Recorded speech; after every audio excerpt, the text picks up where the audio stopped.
makhraja. Semakin meningkat takwanya, semakin aku tuntaskan semua persoalan kehidupannya. Jadi Bapak Ibu kayaknya nggak dapat masalah, padahal Anda tuh mengalami masalah sebetulnya. Cuman masalahnya sebelum dialami diringankan oleh Allah sehingga seakan-akan tak terasa.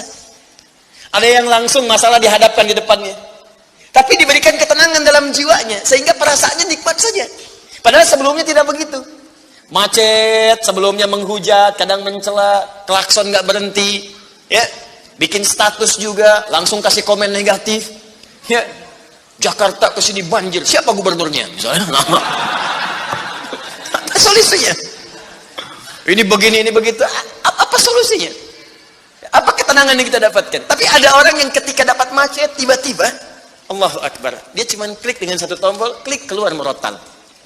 Alhamdulillah ya Allah, engkau kasih macet. Kalau enggak macet seperti ini, bagaimana aku kemudian mendekat kepadamu dengan mendengar murotal ini? Ternyata ketika macetnya 15 menit, hafal ayat 3 ayat. Selalu ada hikmah dalam kehidupan. Sedang zikir, ada yang berdoa, itulah yang dimaksudkan. Dientaskan persoalan, diberikan ketenangan, dan dipahamkan tentang nikmat yang diberikan. Ada orang yang minta dulu. Nah nanti orang soleh ini, solihin, itu diantara mereka bertawasul dengan amal solehnya. Ada yang sering bersolawat, tawasul dengan solawatnya. Ada yang sering infak, tawasul dengan infaknya. Bukankah kita pernah mendengar kisah yang sangat viral? Padahal masa itu belum ada media sosial. Tapi sampai kekinian sekarang. Kisah ini terjadi sangat lampau. Sampai sekarang lewat 15 abad masih viral, dibukukan. Perhatikan, kalau kita ikhlas, maka semua kisah kebaikan kita akan diangkat sampai di masa yang tidak batas, sampai terjadi hari kiamat kembali kepada Allah Subhanahu wa taala. Walaupun komunikasi alatnya tidak lengkap. Pernah dengar kisah 3 orang yang sedang berjalan, kemudian tiba-tiba ada hujan, berlindung masuk ke sebuah gua.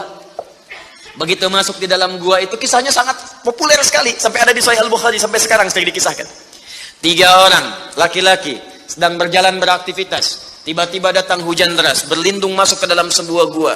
Ketika duduk di gua itu, tanpa sadar batu dari atas menggelinding menutup ke dalam muka pintu gua itu. Push, perat.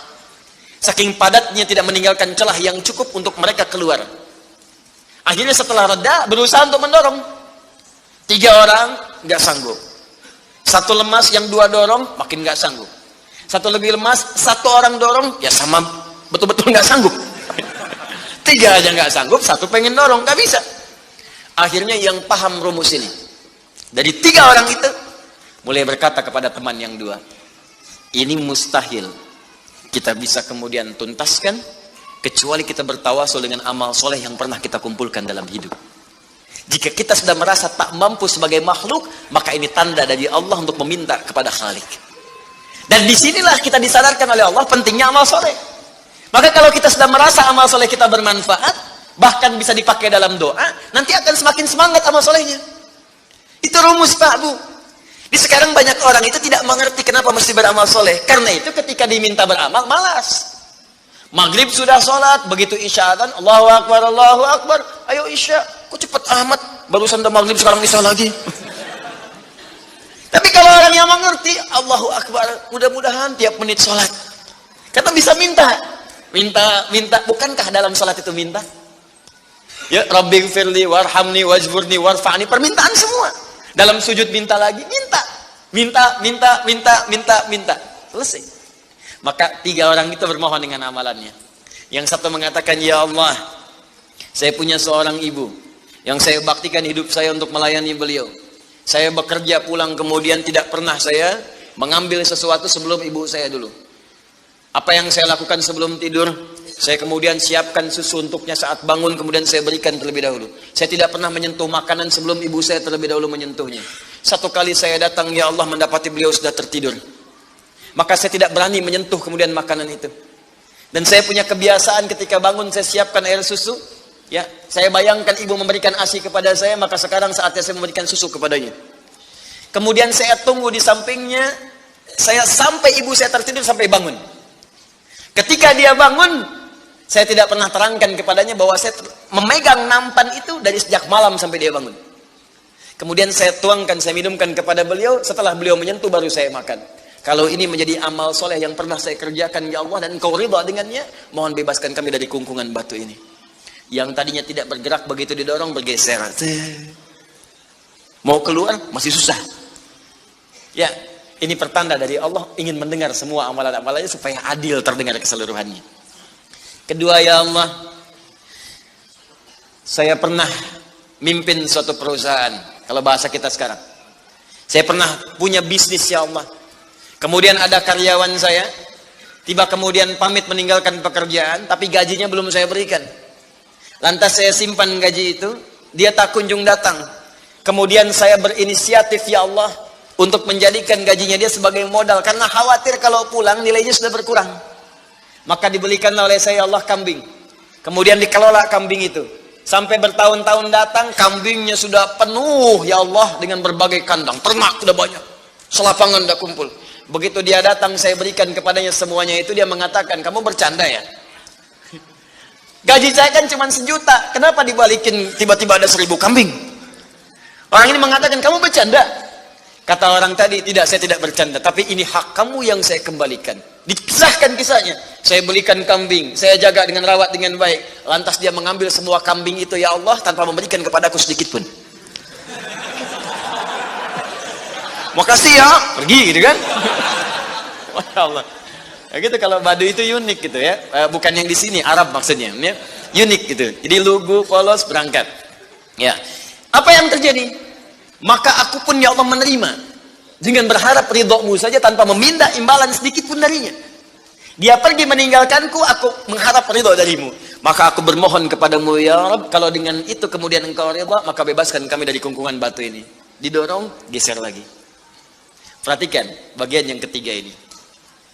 Ini tidak mudah karena termasuk bagian dari dosa besar. Meninggalkan dosa besar mendatangkan anugerah yang berlimpah tanpa batas. Ya Allah, dulu aku seorang rentenir.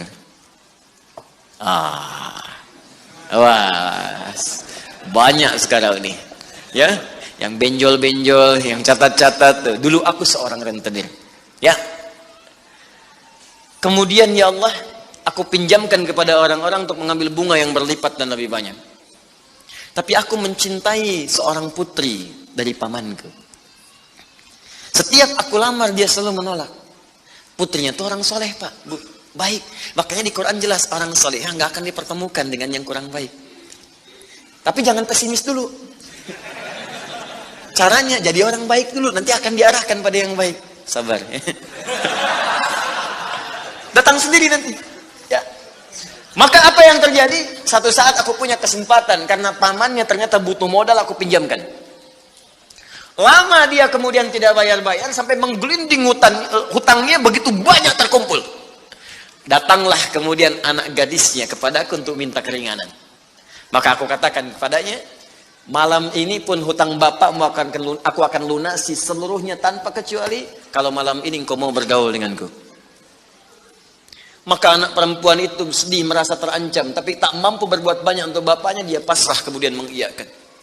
Di malam itulah sejak aku siap-siap untuk menggaulinya, tiba-tiba si gadis itu dengan fitrah lisannya mengatakan, nih kalau orang nggak pernah maksiat, ini kalimatnya itu tinggi sekali, besar, pengaruhnya banyak.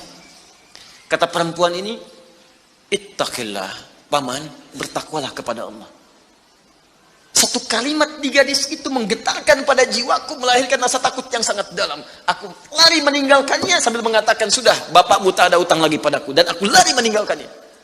Ya Allah, kalau dengan perbuatan itu engkau ridha yang menjadikan aku bertobat sampai sekarang, maka mohon ya Allah bebaskan kami dari kungkungan batu ini.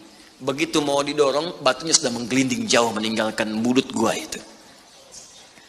Kumpulan amal soleh yang digunakan wasilah untuk berdoa, terkadang akan cepat mampu mengabulkan apa yang kita mohonkan.